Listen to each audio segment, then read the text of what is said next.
ইব্রাহিম, তুই আমাদের ঘরের মূর্তিগুলারে পাহারা দে। সৈয়দনা ইব্রাহিম কই ঠিক আছে, আজকে পাহারা দিমু, জন্মের পাহারা। এইবার সৈয়দনা ইব্রাহিম মূর্তির ঘরে, দেবীর ঘরে ঢুকে উনি ঘুরে ঘুরে তাকায়, দেখে এক একটা চেহারা, একটা হাতি গণেশ স্টাইলের, আরেকটা এরকম, আরেকটা নারী, আরেকটা বাঘের, আরেকটা তলোয়ার নিয়ে আইতাছি কোপায় ফলায়। দেখে আর অবাক হয়, কত ধরনের খোদার কাছে এরা কত কিছু চায়। আর যে দেখে প্রত্যেকটার সামনে খাবার দেয়া, খায় না কেন? সৈয়দনা ইব্রাহিম ভাবলেন মনে হয় নাগাল পাই না, আমি একটু পিল্লা ধরি। উনি রসমলাইয়ের বাটিটা নিয়ে যেটা হা করে আছে ওইটার সামনে যায়, কয় খা। এই যে কষ্ট করে উড়াইলি, মুখের সামনে দিলাম, খাবি না কেন? কথা বল। খায়ও না, কথাও কয় না, এখন বাকি আছে তুমি যা।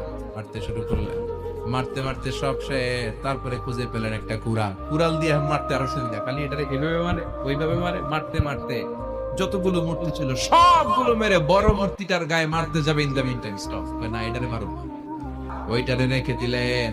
আর বুদ্ধি করে কুড়ালটারে বড়টার কান্দে ঝুলাইয়া দিলে। কেমন যেন মনে হয় এটা কুপাইয়া দাঁড়া রয়েছে বাপের বেটার মতো। বিকেল বেলা পূজা মণ্ডপ থেকে সব এসে দেখে সর্বনাশ।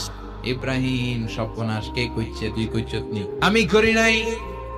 ওই দেখ কুড়ালটা কার কান্দে, বড়টার কান্দে, ওইটারে দিগা। সবাই বলে ইব্রাহিম তুমি কি জানো না এগুলো কথা বলে না? সৈয়দনা ইব্রাহিম বলে যে এটা কথা কয় না, ওইটার পূজা করস কে?